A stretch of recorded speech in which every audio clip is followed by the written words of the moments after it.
Bismillahirrahmanirrahim. Assalamualaikum warahmatullahi taala wabarakatuh. Hari ini kita akan mempelajari pelajaran keempat, ciri-ciri mukmin yang berjaya. Bismillahirrahmanirrahim. Qad aflahal mu'minun. Sesungguhnya berjayalah orang-orang yang beriman. Allazina hum fi salatihim khashi'un. Yaitu mereka yang khusyuk di dalam salat. Wallazina hum 'anil lagwi mu'ridun, dan mereka yang menjauhkan diri daripada perbuatan dan perkataan yang sia-sia. Wallazina hum lizzakati fa'inun, dan mereka yang berusaha membersihkan hartanya dengan menunaikan zakat harta itu. Wallazina hum lifurujihim hafizun, dan mereka yang menjaga kehormatannya. Illa ala azwajihim aw ma malakat aymanuhum fa innahum ghairu malumin, kecuali kepada istrinya atau hamba sahayanya, maka sesungguhnya mereka tidak tercela. Faman ibtagha wara'a dzalika fa ulaika humul 'adun, dan kemudian sesiapa yang menginginkan selain daripada yang demikian, maka merekalah orang yang melampaui batas. Wallazina hum liamanatihim wa ahdihim ra'un, dan mereka yang menjaga amanah dan janjinya. Wallazina hum ala salawatihim yuhafizun, dan mereka yang tetap memelihara salatnya. Ulaika humul warisun, mereka itulah orang-orang yang berhak mewarisi. Allazina yarisunal firdaus hum fiha khalidun, yang akan mewarisi syurga Firdaus, mereka kekal di dalamnya. Sadaqallahul azim. Jadi terdapat 7 ciri yang disebutkan di dalam ayat tadi. Yang pertama ialah beriman kepada Allah, khusyuk di dalam salat, menjauhi perkataan dan perbuatan yang sia-sia, menunaikan zakat, menjaga kehormatan diri, menjaga amanah dan janji, serta sentiasa memelihara solat. Mari kita lihat ciri yang pertama, yaitu beriman kepada Allah Subhanahu wa ta'ala, yaitu orang yang sentiasa yakin bahwa hanya Allah Subhanahu wa ta'ala yang berhak disembah dengan melakukan segala suruhannya dan meninggalkan larangannya. Orang-orang ini takut untuk melakukan kejahatan, maksiat, dan segala benda yang membawa kepada dosa, dan mereka berlomba-lomba melakukan kebaikan. Ciri yang kedua ialah khusyuk di dalam solat, yaitu menumpukan seluruh hati dan penghayatan dengan cara menetapkan anggota, memahami bacaan dan perbuatan ketika mendirikan solat. Menetapkan anggota di sini bermaksud tidak menggerak-gerakkan anggota seperti memegang janggut, bergoyang-goyang, atau menggarung bahagian badan. Memahami bacaan pula ialah memahami setiap bahas bacaan tadi, daripada ayat, Al-Fatihah, surah, serta zikir-zikir di dalam solat. Dan menghayati perbuatan, pastikan perbuatan solat, rukun-rukun fi'li dalam solat dilakukan dengan sempurna, seperti ketika rukuk, ketika sujud, dan ketika duduk antara dua sujud. Ciri yang ketiga yaitu menjauhi perkara yang sia-sia, yaitu perkara yang tidak mendatangkan faedah atau perkara yang merosakkan akhlak. Antara contoh-contoh perkara sia-sia tadi ya melalui perkataan, yaitu mencarut atau berbual kosong ketika belajar.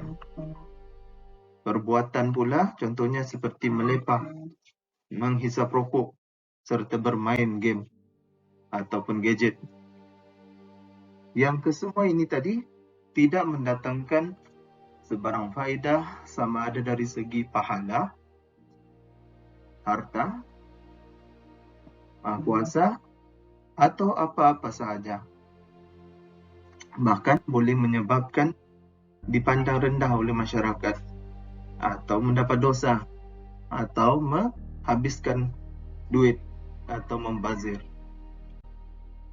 Ciri yang keempat ialah menunaikan zakat, iaitu mengeluarkan sebahagian daripada harta tertentu untuk diberi kepada golongan yang berhak menerimanya dengan syarat-syarat yang ditetapkan oleh syarak.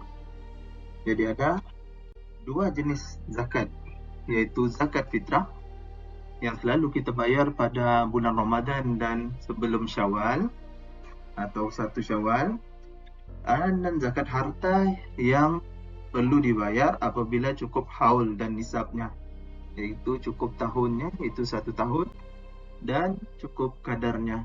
Okey, seperti emas, ternakan, tanaman, perniagaan, zakat gaji dan sebagainya. Yang kelima ialah menjaga kehormatan diri, iaitu menjaga diri dan mengelakkan daripada perkara-perkara yang diharamkan oleh syarak, seperti zina, sumbang mahram, dan hubungan seks luar tabi'i. Yang keenam, menjaga amanah dan janji. Itu menjaga tanggungjawab dalam setiap urusan. Contohnya dalam urusan pekerjaan, harta benda, dan kerahsiaan. Dan dalam konteks seorang pelajar, maka amanahnya ialah untuk belajar. Janji mereka ialah untuk belajar dan bersungguh-sungguh untuk menimba semua ilmu yang diberi. Berusaha bersungguh-sungguh, sama ada dalam belajar ataupun dalam menghadapi peperiksaan. Yang ketujuh dan yang terakhir ialah memelihara solat. Maksudnya ialah solat pada awal waktu, sempurna dengan segala syarat dan rukunnya. Jangan biasakan diri melewat-lewatkan solat, seperti mana kita benci apabila benda yang baik yang sepatutnya kita dapat, seperti bantuan dan sebagainya, dilambat-lambatkan. Begitu jugalah Allah membenci orang yang melambat-lambatkan solat. Sentiasalah mempunyai jadual di berdekatan dengan kamu, jadual solat dan sebagainya. Menginstal aplikasi, memasang aplikasi di dalam telefon yang menunjukkan waktu-waktu solat, yang beritahu pada waktu-waktu solat, agar kita tidak tertinggal solat. Abu Qatadah bin Rabi'i meriwayatkan bahawa Rasulullah SAW bersabda, Allah Subhanahu wa Ta'ala berfirman, sesungguhnya aku telah mewajibkan solat 5 waktu ke atasmu Muhammad, dan aku berjanji bahawa siapa yang datang dengan menjaga solat 5 waktu pada waktunya, maka aku akan masukkan ke dalam syurga. Dan siapa yang tidak menjaga solat 5 waktu, maka tidak ada janji di sisiku baginya. Hadis ini menunjukkan bahawa betapa pentingnya menjaga solat, mengikut waktunya, dan janganlah sampai kita terpaksa mengqada solat, terutamanya solat subuh.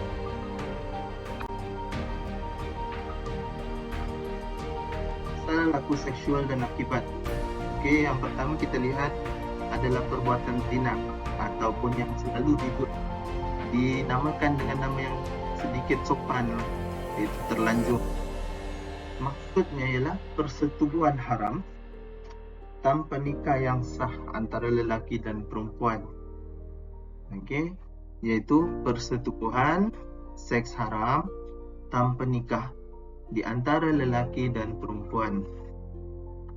Contohnya perhubungan haram antara pasangan kekasih, girlfriend dan boyfriend, antara tunang yang masih belum berkahwin, dan sebagainya. Termasuklah di sini bersama dengan pelacur dan sebagainya. Yang kedua ialah sumbang mahram. Apa yang membezakan antara sumbang mahram dan zina ialah Kedua-duanya adalah persetubuhan yang haram antara lelaki dan perempuan. Tetapi dalam sumbang mahram, lelaki dan perempuan itu haram bernikah. Kerana terdapat faktor keturunan atau penyesuaian atau persemendaan. Contohnya ialah persetubuhan haram dengan bapa kandung, bapa tiri, adik beradik kandung, adik beradik tiri, datuk, nenek dan seterusnya. Jadi ini adalah dipanggil sebagai sumbang mahram. Seks luar tabi'i pula ialah persetubuhan haram dengan cara yang bertentangan dengan tabiat semula jadi manusia. Contohnya seperti liwat, iaitu antara lelaki sama lelaki atau kita panggil sebagai homoseksual ataupun bahasa istilah lain ialah gay.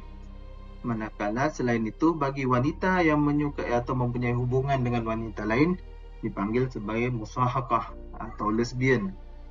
Onani, perbuatan memuaskan nafsu diri sendiri, dan persetubuhan dengan haiwan atau dengan barang dan lain-lain lagi yang bukanlah semula jadi. Akibat salah laku seksual ataupun kesan buruk daripada salah laku seksual. Yang pertama ialah anak tadi yang lahir daripada hasil zina, contohnya akan dianggap sebagai anak yang tidak sataraf atau anak luar nikah yang tidak layak untuk menerima harta pusaka. Yang kedua, akan berlaku keruntuhan institusi kekeluargaan seperti perceraian, pergaduhan, perbalahan dan sebagainya. Yang ketiga ialah orang yang terlibat dengan salah laku seksual ini selalunya akan mendapat gangguan emosi dan mental, terutamanya bagi pihak wanita, terutamanya lagi apabila mereka mengandung dan pasangan mereka tidak mahu bertanggungjawab, dan apabila masyarakat yang mengetahui perkara tersebut melayan mereka dengan layanan yang kasar, menghina dan sebagainya. Yang ketiga, mereka juga yang terlibat dalam salah laku seksual ini berkemungkinan akan mendapat penyakit seperti AIDS dan sifilis yang berjangkit melalui hubungan kelamin. Berbanding dengan orang yang berkahwin dan melakukan seks dengan seorang isteri sahaja, kemungkinan untuk berlaku jangkitan penyakit tadi adalah sangat tipis. Yang kelima ialah perbuatan salah laku seks ini boleh mencetuskan pelbagai jenis kegiatan jenayah seperti pelacuran, penyeludupan wanita asing, rasuah dan sebagainya.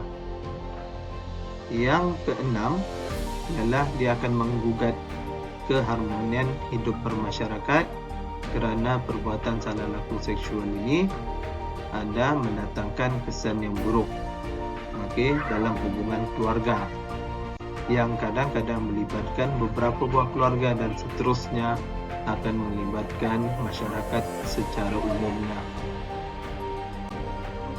Jadi pengajaran ayat yang pertama ialah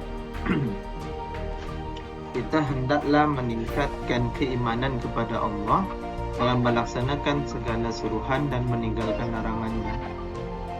Kita hendaklah menunaikan solat dengan khusyuk agar menjadi hamba yang bertakwa. Yang merah itu adalah kata kunci dah. Kata pembuka, kalau pengajaran mesti kita gunakan kita hendaklah. Kalau kita jawab kita hendaklah meningkatkan keimanan sampai yang warna merah itu sahaja, maka dia adalah satu markah. Tetapi kalau kita sambung dengan melaksanakan segala suruhan dan meninggalkan larangannya, maka akan dapat markah yang kedua, iaitu markah penuh. Begitulah seterusnya. Pengajaran yang ketiga, kita hendaklah menjauhkan diri dari perbuatan dan perkataan sia-sia. agar dapat meningkatkan kualiti kerja. Yang keempat, kita hendaklah berusaha menunaikan zakat agar dapat membantu perkembangan ekonomi umat Islam. Yang kelima, kita hendaklah menjaga kehormatan diri supaya diri dan keluarga terpelihara daripada penyakit yang berjangkit. Yang keenam, kita hendaklah menjaga amanah dan janji agar integriti Muslim terpelihara. Dan yang terakhir, kita hendaklah sentiasa memelihara solat untuk melahirkan individu yang berdisiplin. Okey, jadi ada 7 ciri mukmin yang berjaya dan ada 7 pengajaran, iaitu bagi setiap ciri ada satu pengajaran. Okey. Jadi saya sampai di situ saja. Assalamualaikum warahmatullahi taala wabarakatuh.